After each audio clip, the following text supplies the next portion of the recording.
Hai semua, kali ini saya akan memasak kotoan tongkol khas Malang. Bahan-bahannya yaitu 2 ekor tongkol besar yang udah dibersihkan dari kepala dan durinya dan dipotong-potong dan dibaluri dengan tepung jagung. Panaskan minyak dalam wajan dan taburi dengan tepung 1 sendok makan. Fungsi tepung di sini yaitu biar minyaknya nggak meletup-letup waktu kita menggoreng ikan ya.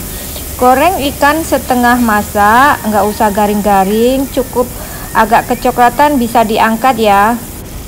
Sesekali bisa dibalik-balik ya ikannya biar tidak gosong. Tapi jangan selalu dibalik-balik ya, nanti ikannya bisa hancur. So kita goreng ikannya agak setengah garing gitu, soalnya nanti kan masih dikasih bumbu, masih dikasih santan. Terus kalau udah kuning kecoklatan bisa kita angkat ya. Di sini saya juga menambahkan tempe ya. Saya goreng setengah matang juga kayak ikan yang tadi. Terserah teman-teman mau menambahkan tahu, tempe, apa yang lainnya juga. Kita goreng tempenya setengah matang. Kalau udah setengah matang bisa diangkat ya.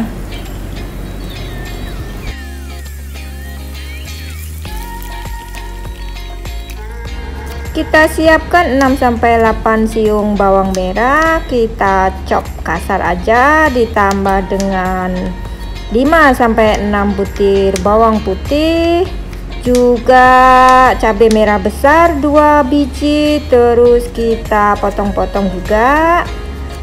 Terus kita siapkan minyak panas sedikit aja ya minyaknya untuk tumis bawang merah, bawang putih, juga cabai besarnya. Ditambahkan segenggam cabai rawit. Kalau suka banyak bisa ditambahin, kalau nggak suka ya dikurangin aja ya. Ditambahkan 4 butir kemiri, ditambah dengan 1 ruas kunyit. Terus kita tumis sampai bumbunya matang. Kita tumis-tumis sampai semua layu, sampai semua nggak berbau langu.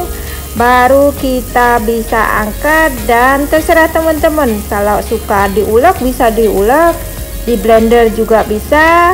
Tapi kalau saya sukanya dimasukin chopper, soalnya saya malas ngulek ya. Jadi kalau di chopper itu teksturnya lebih kasar, nggak kayak di blender kan halus gitu. Tapi kalau dimasukin chopper masih ada teksturnya, masih ada tekstur agak kasar-kasar gitu. So sekarang bumbunya udah mateng dan bisa kita angkat.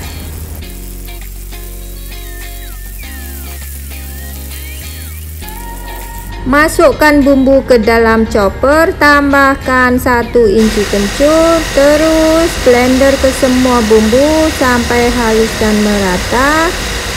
Di sini saya bisa mencium bau kencur ya, baunya harum sekali. Sudah halus, kita keluarkan dari mesin chopper, kita siapkan wajan dan tuang kembali bumbu yang udah di blender tadi.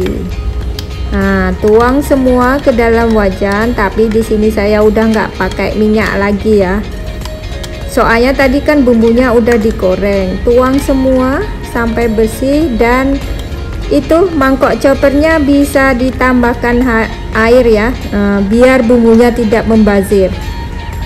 Tambahkan air sedikit dulu ke dalam wajan, terus kita aduk-aduk bumbunya dulu biar meresap semuanya. Kalau udah gini kita bisa tambahkan lengkuas geprek, terus 2 lembar daun salam. Kita aduk-aduk dulu dan biarkan mendidih dulu. Sambil sesekali kita bisa aduk bumbunya ya, biar nanti bawahnya tidak gosong. Nah, kalau sudah mendidih kayak gini, kita bisa tambahkan pete. Di sini saya pakai 2 papan pete yang udah saya kupas dan bersihkan, dan biarkan petenya meresap ke dalam bumbu dulu. Nah, kalau sudah petenya meresap, kita bisa tambahkan tempe yang udah digoreng tadi dengan ikan tongkol yang udah digoreng tadi juga. Terus kita aduk-aduk sampai bumbu tempe, pete, dan ikan tongkolnya menyatu dan meresap. Tambahkan sisa air yang tadi, kira-kira 1 gelas gitu deh. Nah, kita campur lagi. Udah gini kita biarkan dulu sampai mendidih, sampai semuanya meresap. Nah, kan udah mendidih kayak gini, kita bisa menambahkan santan. Di sini saya pakai santan instan ya, tapi saya nggak pakai semua. Jadi saya pakai setengahnya aja, soalnya bumbunya nggak terlalu banyak, jadi saya pakai santannya juga nggak terlalu banyak. Terus kita bisa aduk-aduk sebentar dan biarkan semua mendidih dulu, baru nanti bisa kita tambah seasoning, yaitu garam dan yang lain-lainnya. So kita biarkan mendidih dulu dan sesekali kita bisa aduk biar santannya tidak pecah ya. Nah, udah kayak gini kita bisa tambahkan 1 sendok teh garam, juga 1 sendok teh gula, ditambah dengan penyedap 1 sendok teh. Di sini saya pakai penyedap jamur ya. Kalau ibu-ibu nggak ada, bisa tambahkan Masako, Royco, ataupun micin. Koreksi rasa dulu ya ibu-ibu sebelum diangkat dari wajan. Kalau kurang asin bisa tambahkan garam, kalau kurang gula ya bisa tambahkan gula. Ini semua terserah selera kalian masing-masing. Ada yang suka asin, ada yang suka nggak berapa asin. Semua terserah kalian. Nah, sekarang bumbunya udah pas menurut saya, dan saya biarkan dulu sampai santannya meresap semua ke dalam ikan sama tempe sama pete, juga menunggu petenya juga biar agak empuk sambil diaduk-aduk bentar.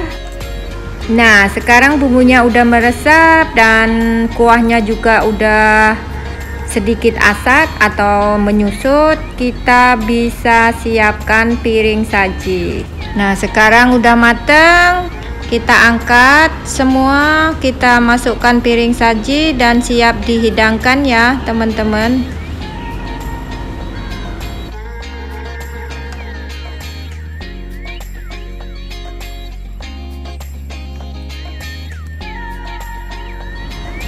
Voila, inilah hasilnya teman-teman, kotoan tongkol khas Malang. Terima kasih telah menonton video ini ya teman-teman. Jumpa di menu yang akan datang. Bye bye.